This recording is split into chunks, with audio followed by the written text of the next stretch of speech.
Assalamualaikum warahmatullahi wabarakatuh, dosen pembimbing dan teman-teman semuanya. Di sini kami akan mempresentasikan materi kami, yaitu sel sebagai dasar kehidupan. Kami dari kelompok 6 yang beranggotakan Arini Pratiwi, Bunga Nauli Bulung, yaitu saya sendiri, yang ketiga Ihsanul Zaki, yang keempat Hazanah Mutiah Zafis. Materi pertama yaitu sejarah penemuan sel, teori-teori sel, dan konsep sel yang akan dijelaskan oleh Arini Pratiwi. Kepada Arini, disilahkan. Baiklah, Assalamualaikum warahmatullahi wabarakatuh. Seperti yang disampaikan oleh moderator bahwa saya Arini Pratiwi akan menyampaikan materi yaitu sejarah penemuan sel, teori-teori sel, dan juga konsep sel. Pertama, sejarah penemuan sel. Seperti yang kita ketahui, bahwa sel merupakan struktural dan fungsional makhluk hidup. Sel sendiri ditemukan oleh seorang ilmuwan bernama Robert Hooke pada tahun 1665 dengan cara dia melakukan sebuah pengamatan pada sayatan gabus dengan menggunakan kaca pembesar atau mikroskop. Dari pengamatannya, Robert Hooke melihat bahwa terdapat ruangan kecil yang menyusun gabus. Materi kedua yaitu teori-teori sel.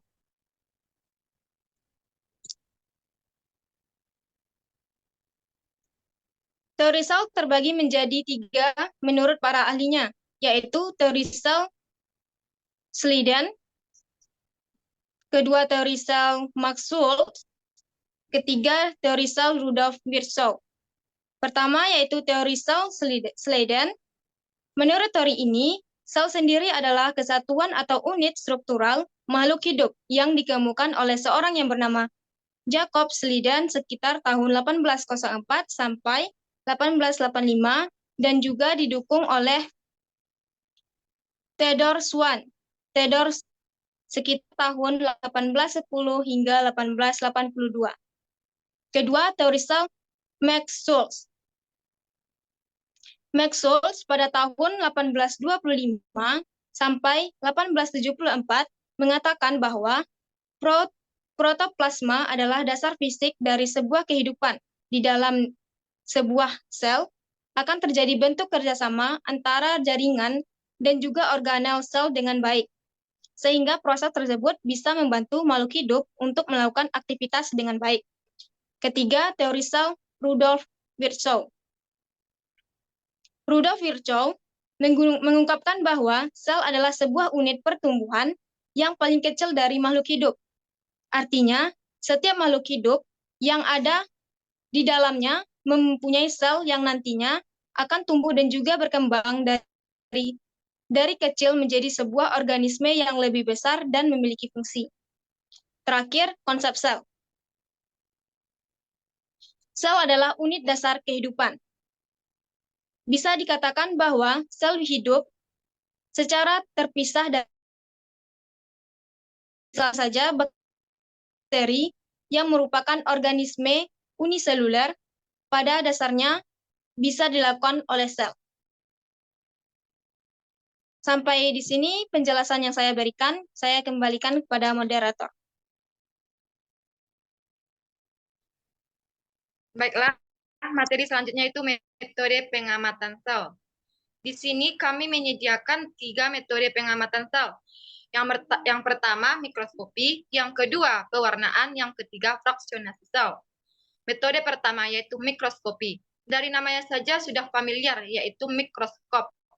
Pengamatan, penggunaan mikroskop cahaya dan elektron untuk mengamati sel tersebut. Sel dalam tubuh ukurannya sangat kecil, jadi tidak mungkin dapat dilihat dengan mata telanjang. Awal mula berkembangnya sel tersebut dikarenakan penciptaan mikroskop ini pada tahun 1590. Yang kedua yaitu metode pewarnaan.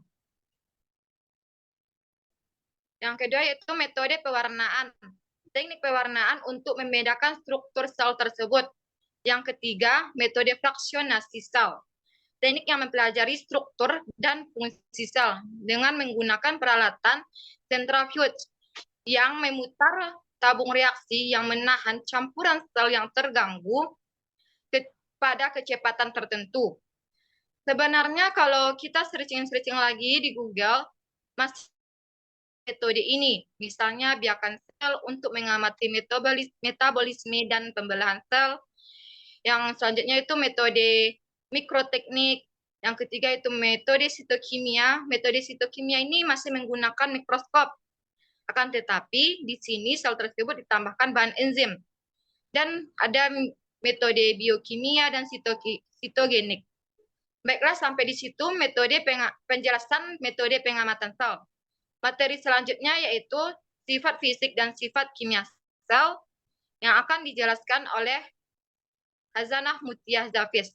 Kepada Hazanah disilahkan.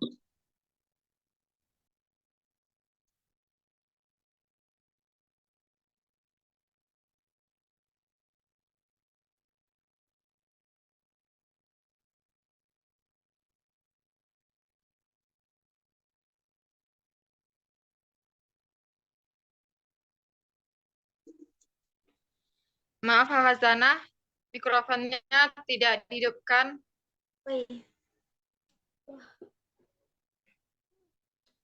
Baiklah, terima kasih kepada moderator. Saya akan menjelaskan materi tentang sifat fisik dan sifat kimia sel. Sebelum itu, saya akan menjelaskan sedikit tentang sifat fisik sel. Protoplasma terdiri dari berbagai jenis unsur dan senyawa organik maupun anorganik yang heterogen. Keadaan komposisi tersebut menyebabkan protoplasma memiliki sifat fisika sebagai berikut. Yang pertama, gerak Brown, yaitu gerak dari molekul-molekul protoplasma yang tidak beraturan karena adanya molekul air. Yang kedua, larutan koloid protoplasma. Larutan koloid protoplasma dapat memantulkan cahaya bila arahnya datang dari sinar yang tepat. Mengenai sistem koloid, peristiwa pemantulan cahaya tersebut disebut efek Tyndall. Yang ketiga, saiklosis. Saiklosis yaitu gerakan berupa arus yang terjadi pada protoplasma yang berbeda dalam keadaan sol. Saiklosis ini disebabkan oleh tekanan hidrolisis, temperatur, pH, kekentalan, dan umur sel. Selanjutnya saya akan menjelaskan tentang sifat kimia sel. Yang pertama, unsur pembangun sel. Sel terdiri dari karbon, hidrogen, oksigen, nitrogen, fosfor, dan unsur lainnya membentuk makromolekul sel. Yang kedua, senyawa pembangun sel. Yang pertama, karbohidrat. Karbohidrat terdiri dari gula seperti glukosa, amilum, selulosa, dan lain-lain. Berfungsi sebagai sumber energi utama dalam sel sebagai struktur pada dinding sel tumbuhan atau selulosa, dan dalam interaksi sel-sel. Yang kedua, protein. Protein terdiri dari rantai asam amino, berfungsi sebagai enzim yang berperan untuk katalisis reaksi kimia, sebagai struktur dalam sel, sebagai transporter zat-zat, dan dalam berbagai fungsi biologis lainnya. Yang ketiga, lipid. Lipid terdiri dari berbagai molekul termasuk asam lemak dan gliserol.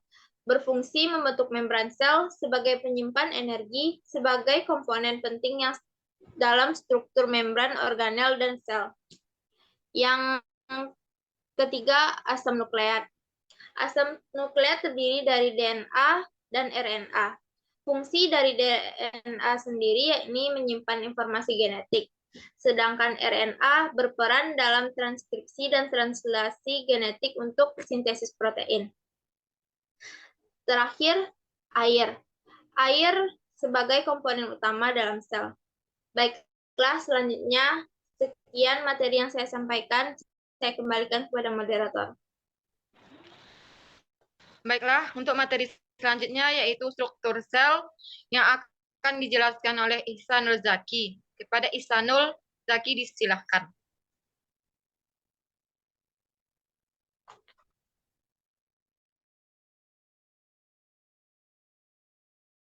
Baiklah, terima kasih pada moderator.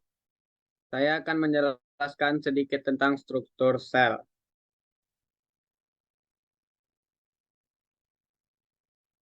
Struktur sel terbagi menjadi 4. Yang pertama, membran sel.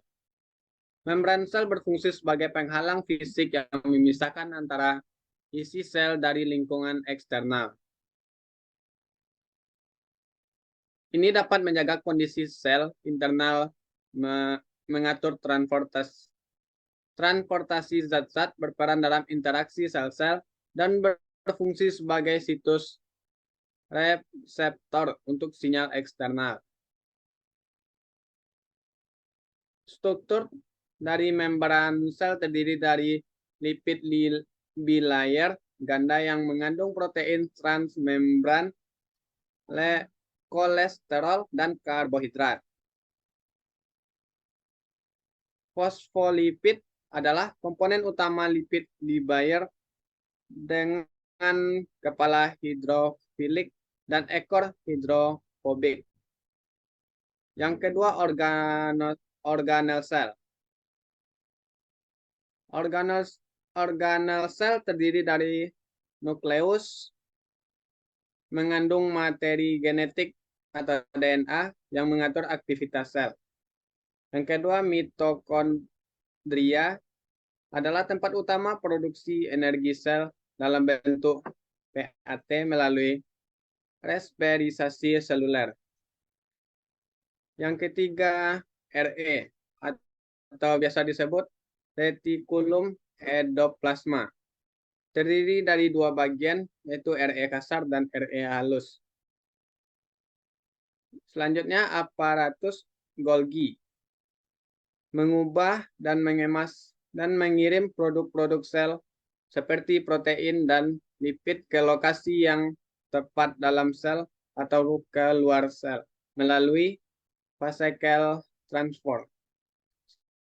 Selanjutnya, lisosom. Lisosom berperan dalam pencernaan intraseluler dan mengandung enzim hidrolik untuk menguraikan molekul-molekul besar. Selanjutnya, vakuola. Vakuola biasanya terdapat pada tumbuhan. Vakuola adalah struktur yang berperan dalam menyimpan air, garam, pigmen, dan nutrisi pada sel tumbuhan. Yang ketiga, siklus sel. Siklus sel terdiri dari 2, yaitu mitosis dan meiosis. Mitosis adalah proses pembelahan sel yang menghasilkan 2 sel yang identik dengan induknya. Ini biasanya berfungsi sebagai perbaikan atau pemeliharaan sel yang telah rusak. Meiosis adalah proses pembelahan sel khusus yang menghasilkan sel-sel dengan setengah jumlah kromosom. Ini biasanya terjadi pada organ reproduksi. Selanjutnya, transport seluler. Transport seluler bagi menjadi 2, yaitu aktif dan pasif. Yang aktifnya proses di mana sel memerlukan energi untuk mengatasi gradien konsentrasi dan memompa zat melintasi membran, misalnya pompa ion seperti pompa natrium posasium. Yang pasif di mana zat-zat bergerak melalui membran sel tanpa menggunakan energi tambahan. Ya baiklah, itu saja yang dapat saya sampaikan. Kembali lagi kepada moderator. Baiklah, teman-teman semua. Sekian dari presentasi kami. Jika ada pertanyaan, silahkan tulis di kolom komentar. Mohon maaf jika ada kesalahan dan kekurangan. Kami akhiri. Assalamualaikum warahmatullahi wabarakatuh.